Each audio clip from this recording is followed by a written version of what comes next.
Hello, welcome back. Alright, after doing a BF-109, decided to do a little Spitfire. This is a Canopy kit, 1/48 scale, Spitfire Mark 14C. This is from Canopy, dating back from 1996. So it is an older kit. Doing a little bit of research online. Seems like this kit has a little bit of fit. Shape their shoes around the nose and so forth, but at the end of the day, it looks like a Spitfire, so which is what I care about right now. Alright, so let me just show you what comes in the box. So these are your instructions here. These are pretty typical for the older Canopy kits. This is how the instructions are. This is all in Korean, as you can see there, as are the instructions, which is that long fold-out style. Again, everything here is pretty much in Korean with a little bit of English. You got the one marking options here. You got a sprue mat, which is good to have. So, pretty basic. Things come packed in 1, 2, and 3 bags. Third bag being the clear parts. So, first bag just contains the fuselage halves and the wings, and just will show you a little bit of detail here. Let me get something in the background so I can focus a little bit better. I'll have pictures at the end of this build, at the end of the video, like I did for the BF-1, so you can see a little clearer. Not much here on the inside. And the wings. See the bottom of the wings there. Top of the wings. And the other bag just contains 2 sprues. One is mainly like the propellers, the air coolers, the bottom spinners, the wheels, landing gear, the instrument panel, which gives you a little close up there. These are pretty decent details. And the other sprue has the horizontal stabilizers, the wing tips, and a couple of bulges for the guns. You can see there the 2 guns. And lastly, the last piece is the Canopy, which is just that one Canopy piece there. Okay, which is for an older kit, seems pretty clear, at least clear enough. And you have the decals, or Decals. They come nicely protected in a plastic bag. Now these decals being from 1996, I'm not sure how good these are going to be.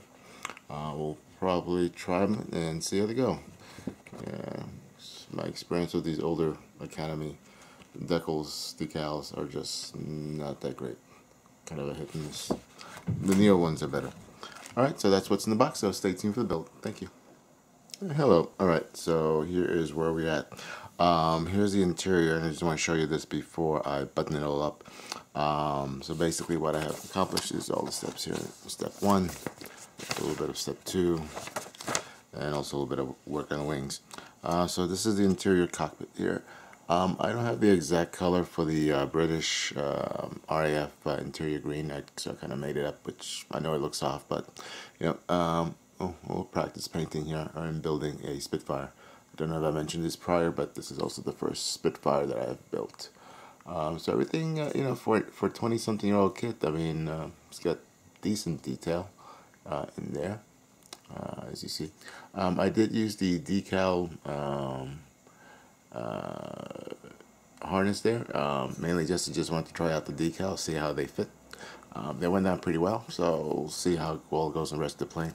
I know it looks kind of cartoonish and a little hokey, but it's a good little practice plane for me. Now, one thing I wish I had done is that little ejection mark right there in the middle of the seat. Looks like a hole, so I wish I had puttied that up.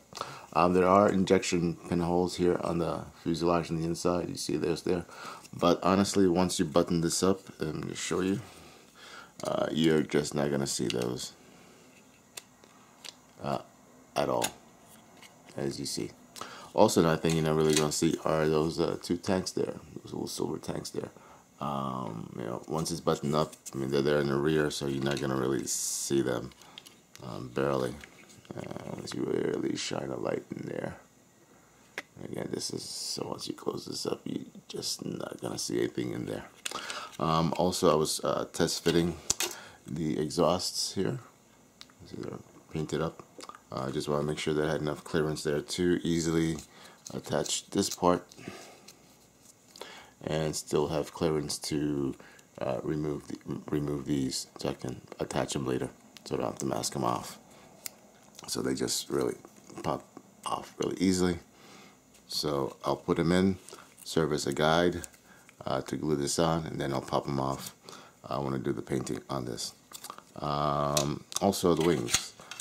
This comes with removable covers here for the machine guns, and actually these covers, get the right one here, they fit pretty well. They fit pretty well in their spots. So what I'm going to do, I'm just going to fit them. I mean, they're just press fit right there. You can see they stay pretty well. And then paint them, and maybe you'll pop them off or not. Show off the guns. Although, you know, you do have the guns there. It's not that well detailed, so maybe show them, maybe not. And the air coolers at the bottom with the wings.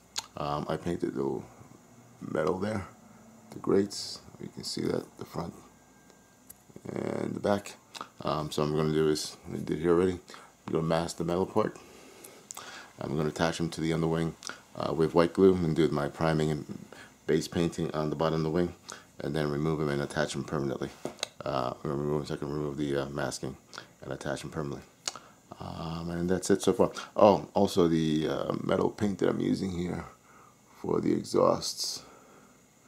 What I'm using is Mr. Hobby Color, metal color, dark iron, flat aluminum.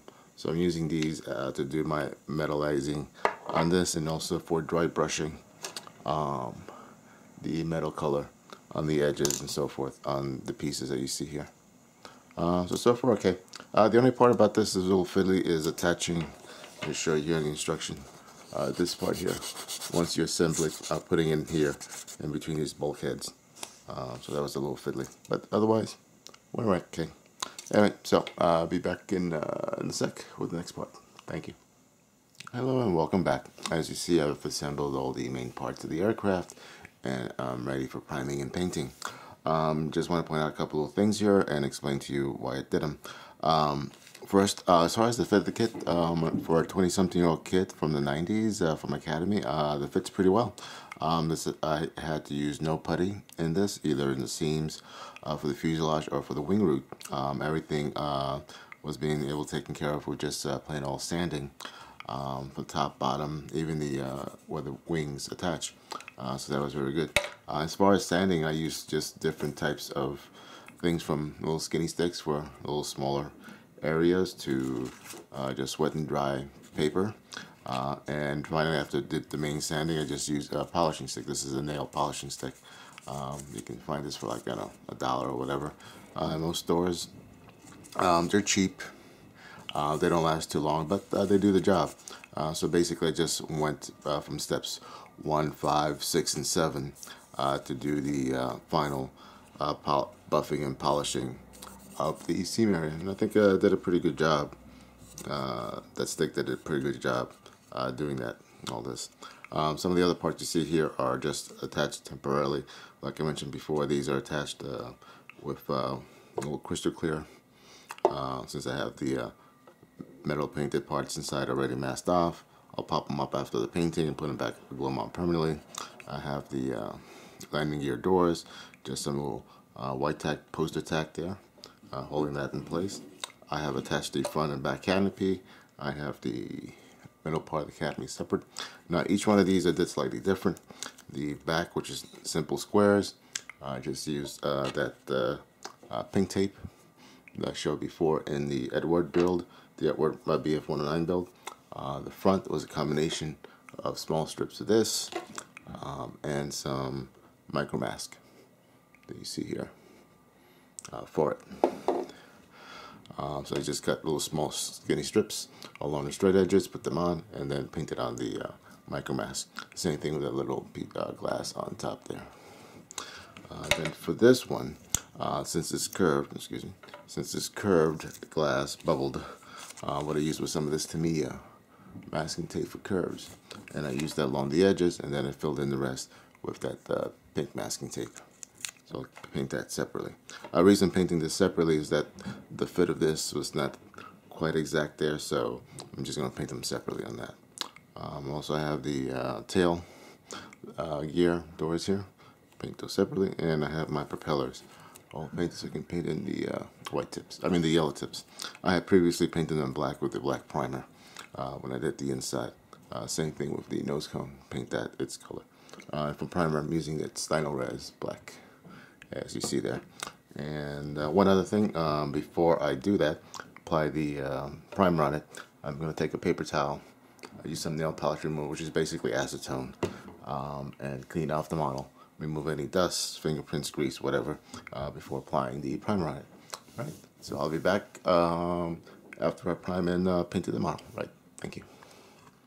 Hello and welcome back. I just want to give you a quick look here after everything has been base painted before I move on to do the rest of touch-ups and weathering and putting the decals, and then the weathering on top of that. So here she is. So you got the that light gray in the bottom, got the darker gray and the green in the top. Also painted in the yellow identification stripes there on the edges. Everything is Vallejo except for the exception of the yellow, which again, as before, is the Tamiya yellow, which I find is much better. Also completed the propeller here. It's always good to see a finished piece of the model kit. It's shiny right now since it just had the gloss coat. All this will be matted down later. If you take a look here, you see there's some silvering for trying out some chipping techniques.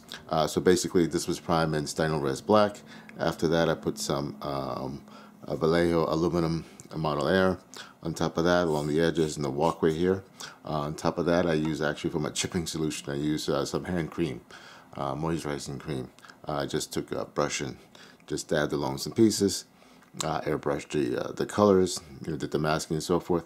And what you see here is wherever it had that cream stippled on, you get the paint easily rubs off, or you can get the actual chips off. So that's what I used. Even though most of this is going to be covered by the invasion stripes by the decals, I just wanted to give it a little bit of practice before I use it on some other kits. Alright, so stay tuned. I'll be back with this practically finished. Alright, thank you. Hello everyone. Okay, welcome back. And here's my reveal of the Academy Spitfire Mk.XIVc. Alright, here you go. Ta-da! Alright, so compared to the last segment, everything here is completed, painted, weathered, and just all done. If you take a look, you might see that a little bit more weathered than my last build, the BF109. And a big deal that has to do with these decals. First of all, let me say, this kit is from 1996. So the decals are old to begin with. B, they're old Academy decals, which are hit or miss, not that great to begin with. And my first instinct was to really paint on the invasion stripes and maybe cut out some templates and paint in the rondos, at least for the wing part. And I probably should have done that because these decals really did not settle down very well by themselves. I did have to apply multiple layers of microsol on it. In addition to that, I wound up taking an X-Acto knife and scoring along all the panel lines to get it to settle down. I mean, otherwise it was kind of laying flat on top over the details, kind of almost like a sheet of plastic, to tell you the truth. So they did require quite a bit of work for all these decals, for the rondos, for the stripes, on the side here, and so forth. So going with that, since they were kind of difficult to work with, and trying to do all that scoring and whatnot that they cause they get a little bit damaged, I just went a little bit more of a weather look. Since this is a D-Day invasion stripe here, stripes, presumably during D-Day, that first few weeks after D-Day, where they were still using the stripes, they were round-the-clock sorties, so these planes, I would imagine, got a lot of wear and tear. It was probably more important to keep them up in the air and keep them flying and keep them attacking the enemy instead of keeping them pristine, clean, and painted. Plus also these invasion stripes, I mean, they were painted for the most part literally at the last moment. Brush painted or for the most part really quickly. So it was not the best paint. It wasn't meant to be permanent paint. They were meant to be eventually painted over or washed away. So those paints did wear out much more quicker than the rest of the aircraft paint. All right, so let me just give you a little tour.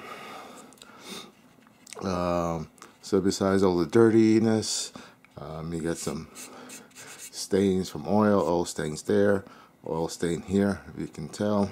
I don't know how well the camera's going to pick it up. You got some chipping here where the pilot comes in. And as you see, all the panel lines, all these I had to score with an X-Acto knife to get them to settle down. A little bit of chipping effects. Same thing with the roundels there. So wherever there was an opening, I really give it a nice good score there. Same thing on the underside, and also you can see how the wash took care of all those nice little panel lines. All streaks going down the middle there, you can see that. Now these landing lights, I actually forgot to attach the lenses, the clear parts for those when I built the wings. So what I did for these are crystal clear. Put a little drop there, a little drop there, let them settle. Took a little toothpick to get them to form a little film there. Once they dried, I took a drop of clear, Johnson's clear, and dropped it in each one, which gives it a little bit extra glossiness that you see there for the lens. See that? Yeah, I figure all this stuff is going to get dirty and scratched up, things being kicked off upon takeoff and landing, and propeller being blown back. So you see all those scratches and dirts there. The propeller, some scratches and dirt there. Propeller does move, so you can blow it. Play with it. So, unfortunately, the side effect of that is this is really wobbly, so it doesn't fit. It's not a nice tight fit there. So if that's something that you don't like, you probably want to tighten it up or just glue it in place. Now the kit itself, I mean, as far as fit and details, I think for 1996 kit, the fit is very good, and the detail is also pretty good. The engraved panel lines and rivets and so forth. Accuracy, I mean, I am not a Spitfire expert by any means, so I can comment on the accuracy of the kit. But I do understand from other reviews that this aircraft, this model, the nose here is a little off scale. It's a little too fat and chord. The nose is a little bit off. The propellers are a little bit off, which they know they sell, aftermarket resin kits. And if that's really an issue for you, I mean, honestly, I would just skip this kit and get something better like the Edward Spitfire range. Maybe you're just looking for a Spitfire, and not this specific mark, but just a Spitfire in general. But otherwise, I mean, it's a decent kit. I mean, I had actually no filler whatsoever on this aircraft. Everything was just using sanding techniques. You got the little rear view mirror. I don't know if you can tell how shiny that is. I put a bit of a silver chrome paint there and a little drop of clear just to give it a bit of a shine to it.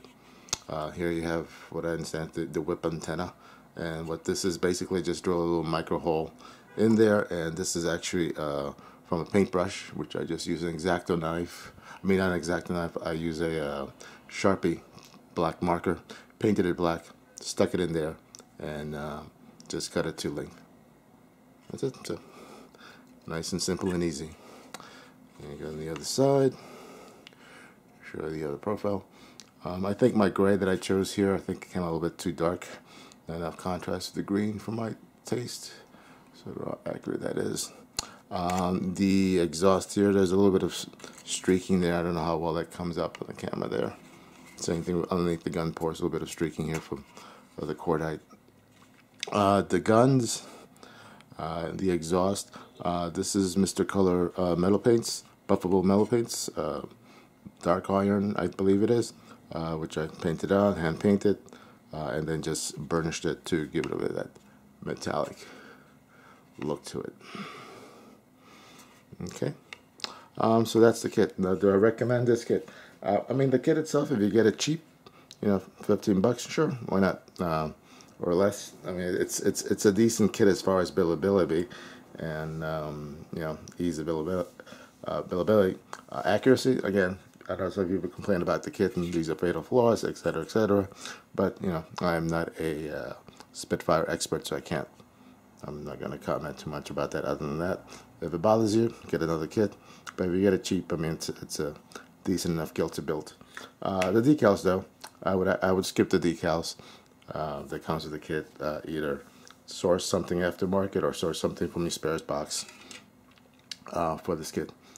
Again, for a few bucks more, you can get the weekend edition of the Edward kit, which is head and shoulders above this.